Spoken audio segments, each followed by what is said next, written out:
Hello, this is Stephen Childs, author of the World Fairness Agreement.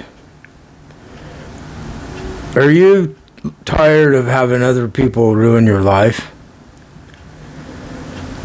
I am. So, the World Fairness Agreement would stop people from being prosecuted, like Trump. He might not be in prison, but he's been in prison in a sense because they've had him tied up in court. So they've ruined his life because he has to show up to go to court every day. That's not fun. That's not a good way to spend your life. And some of you are like glad that they're punishing him because he did us wrong. And others, he's your hero. And then you think it's justified because you think we're doing you wrong or they are doing you wrong.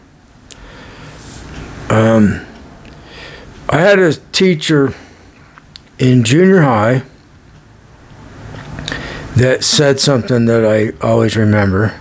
You can swing your hand, your fist, up until the point it's going to hit somebody else's nose.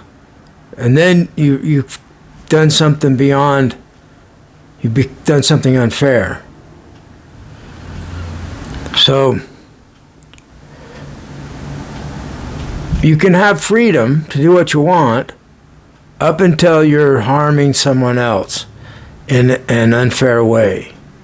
Your freedom is the choices you're making with your freedom is doing harm to someone else unfairly.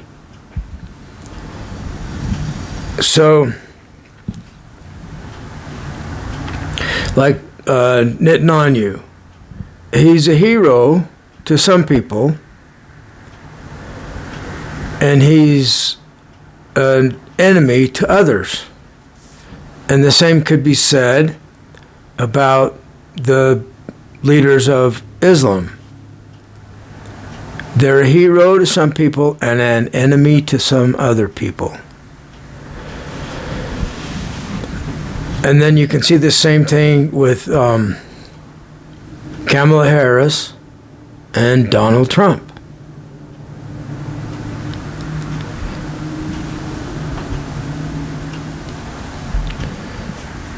Some people like the idea of nation states, empires having war with each other, and the status quo that we have now, and they're making money hands over fist, or they're making plenty of money through this corporate system.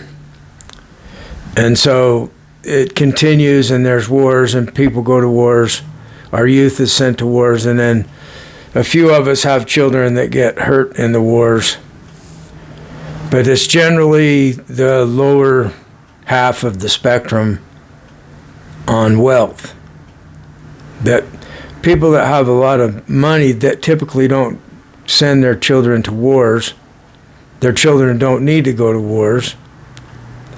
But then there's like the patriotic tradition of warfare as some kind of wonderful tradition to protect ourselves and our families from the enemy.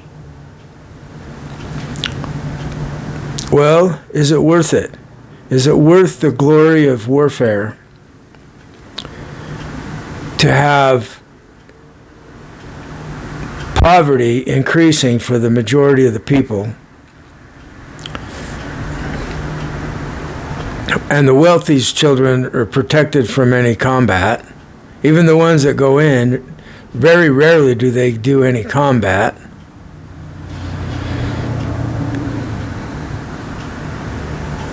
So,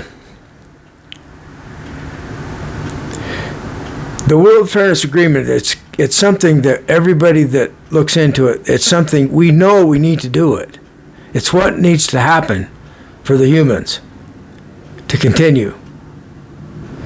And then everybody's got this, well, the people in power are not going to do it. And you're not going to convince people that want to take over the world with Republican corporate MAGA, you're not going to convince them to do it.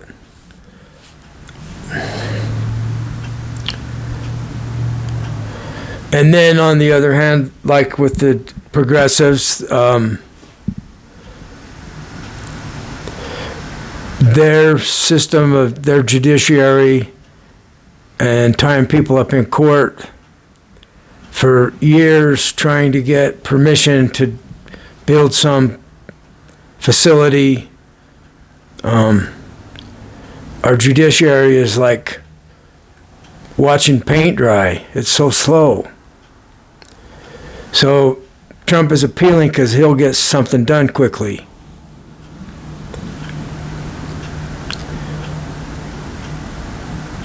So we're in this system where we're in an ever non-ending, eternal, everlasting war that never ends.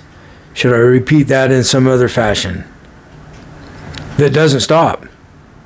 It just doesn't stop. The war continues, and people continue to die. So we have the religion, the major religion of the Christian nationalists for the USA, and mostly they're white Christian nationalists, because that's who MAGA, the most powerful aspect of it is white Christian nationalists. And then they have this haphazard agreement on what the Bible's about, and the ones that are thumping the Bible the most are lying about it and telling other people, don't ever thump the Bible, you'll be in big trouble, especially not on the floor. See the absurdity of this? So with the World Fairness Agreement, there's just one morality. Don't do others wrong. One sin. Don't do other people wrong. It's like the Golden Rule. So we have these things. We have to hide this stuff or we're in trouble. Our actual lives have to be hidden from everyone else, or this tyrant system, this totalitarian regime of oppression from shame and guilt for not surrendering to it, and then everybody lies about it. So it's just producing a culture of lies and a culture of liars. So with the World Fairness Agreement, you're protected from people shaming you. It's not fair. Make a complaint. The Fairness Court called up the number. People get with you. We know you're human, so are we. We have secrecy and privacy if we agree to the World Fairness Agreement. The only thing that can be done to someone else that's against the law is when you do them wrong. So it's like we agree as humans on what that is. So we all stand up for ourselves and say, no one's allowed to do me wrong. And you have the right to not be done wrong when we enact the World Fairness Agreement. We want the right to not be done wrong. So because we're human, we know what it is. We know when somebody's being dishonest about it and they're trying to get something over on the others and get away with something, and something that they have to lie about. Well, they don't get privacy and secrecy because they're doing people wrong. So anybody can investigate them all they want. So our government systems can easily serve this idea to bring about fairness for everyone. The preamble. That's how it starts. In order to form a more perfect union, we need unity to get anything done. One person alone can't run the country. So we need unity, and we establish justice. Well, the judiciary is based on antiquated laws when we were in the realm of kings. And the religion, the Christian religion, is designed for kingdoms. It wasn't written for democracies. It was before democracies really got any traction. Anyway, so you got the people that are saying, yes, I'm a believer in the church. They're actually believing in Judas instead of Jesus. And so they tell the church people they're believers in the Lord, yeah, but it's a different Lord in secret. You know what I mean? So we have people that say those that are against God are with Satan. And they'll say, well, I'm a believer in the Lord, and they're with Satan. So what? It's a free country. So if God is a bad guy, Satan can be a good guy. Now, I'm watching a Aeon byte Gnostic radio. You got to see this video. This is awesome. The title is Satan, Singularity, and Simulation.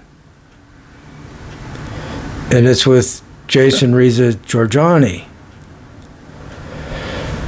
He is very knowledgeable on history and on the foundation, the origination of religion.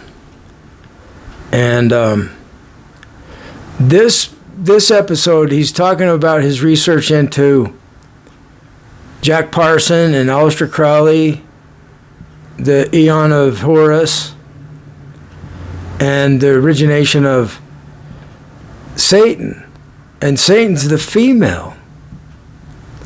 So yesterday, my spirit guide was telling me that we're in the ocean, we're underwater, we're in the ocean. That's where we're at.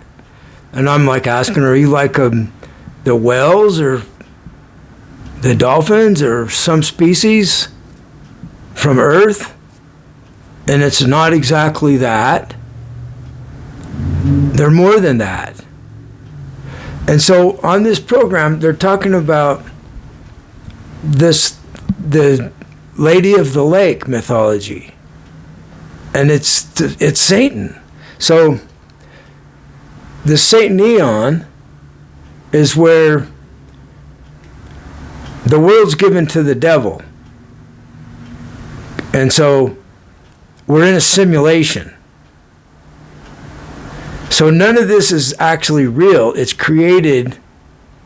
Our universe is a simulation. This is really interesting stuff.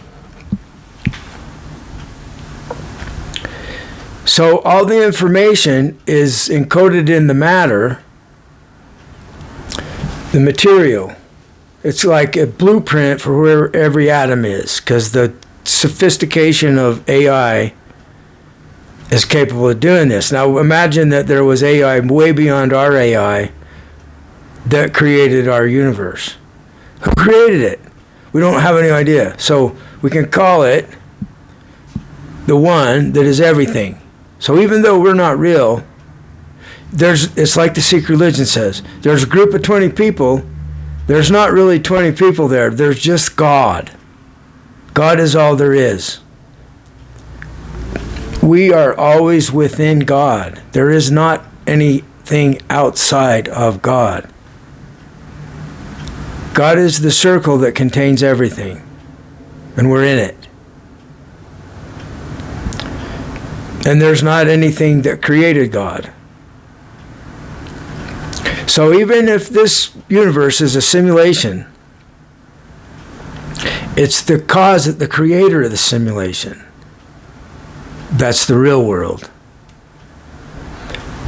Now, I'm so grateful. I'm feeling spirit, God's spirit, the spirit from servants of the truth, servants of the one thing that is all things, servants of that.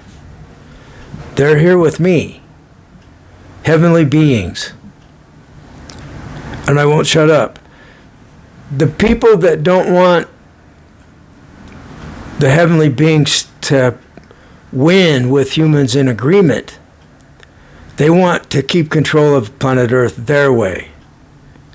They don't want the simulation. They don't want the simulation to change. So my spirit guide that's telling me she's Satan, the lady in the lake, that's an enemy of this authoritarian, tyrannical, cruel God. See, this is a Gnostic program.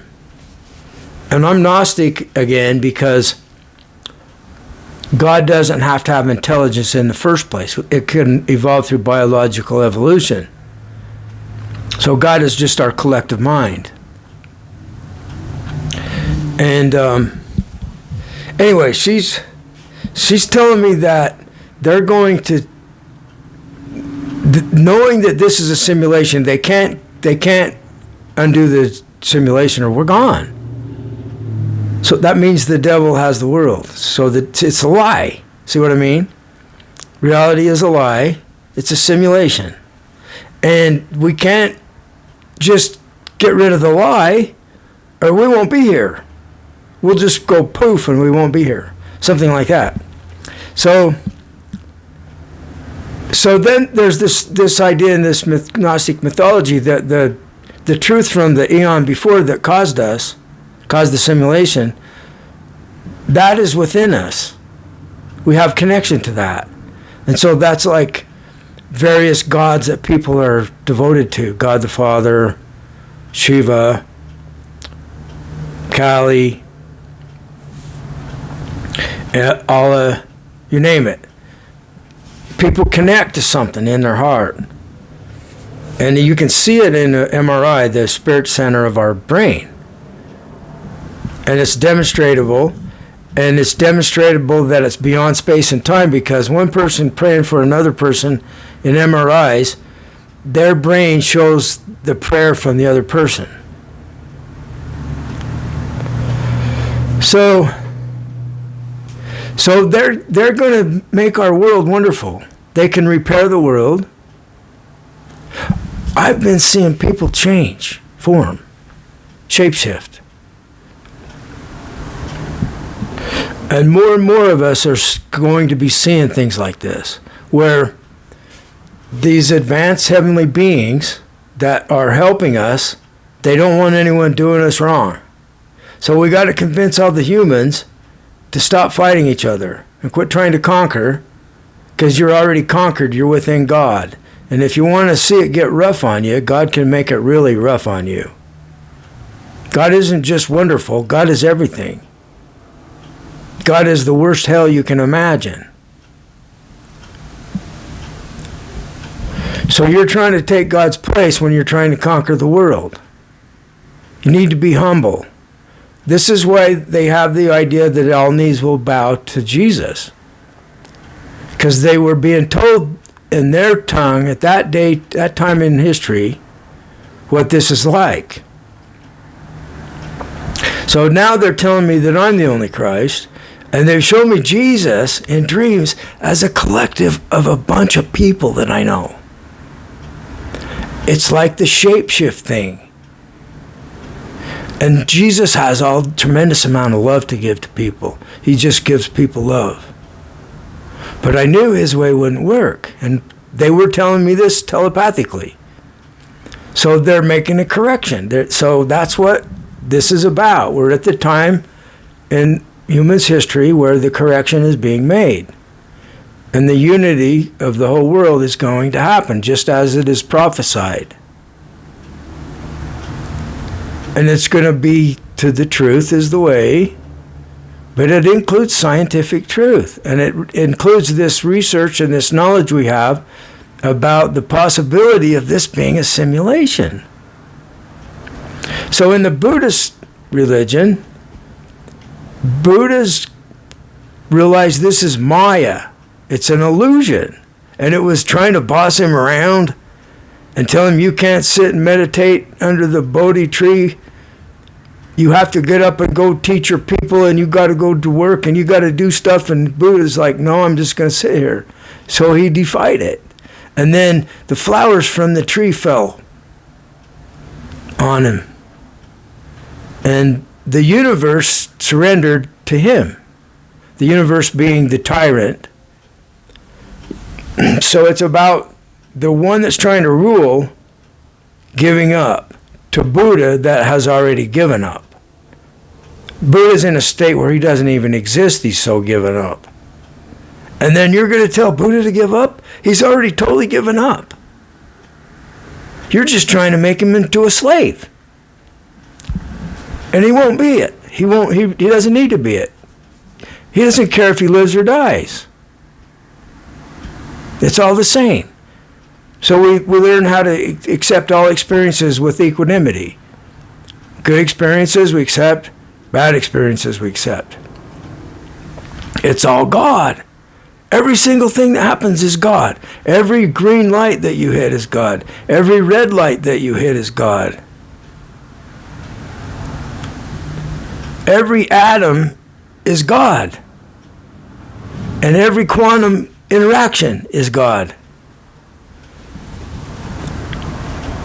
So, the creators of the simulation have control of the simulation. And if it's going wrong, they can take the lie out of the equation and poof, we're gone. Because the simulation is like a lie. It's not the truth. So they're the truth, the ones that created it. The creator is the truth. And that's who we serve. We're in the universe that's simulation and part lie. So this is like a way to resolve this so they don't have to end the universe right now. And they don't have to watch humans killing each other in war anymore.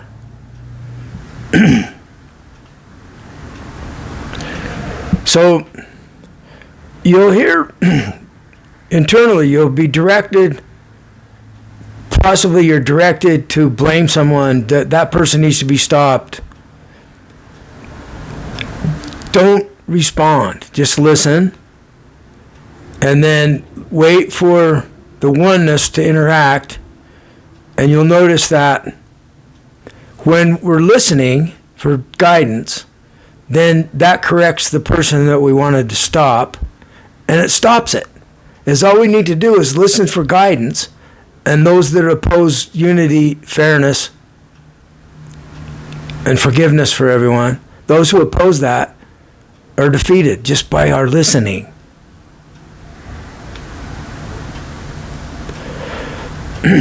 So when God is bad, Satan is good. I had a dream about one of my friends is on the chair, this big chair, and he's Satan because Satan left. So he's taken the role, the position, and then if God's female and evil, then Satan is, if God is male and evil, then Satan is female and good. So there's many stories in our traditions where the female is wisdom. In the Buddhist Heart Sutra, Prajnaparamita, perfection of wisdom, they made a female Buddha. There's drawings of her, there's statues. I forgot what they're called, murtis or whatever. Yeah, I'm not sure. I haven't seen one in person. I've seen pictures of them. Look, just do a Google search for the Buddhist goddess perfection of wisdom. So in my case, when I started finding these female deities, I felt God's grace like never before. Sita, there's Ram and Sita in the Hindu. I always got the grace from Sita, from the female, from Satan. I love you. Have a great day.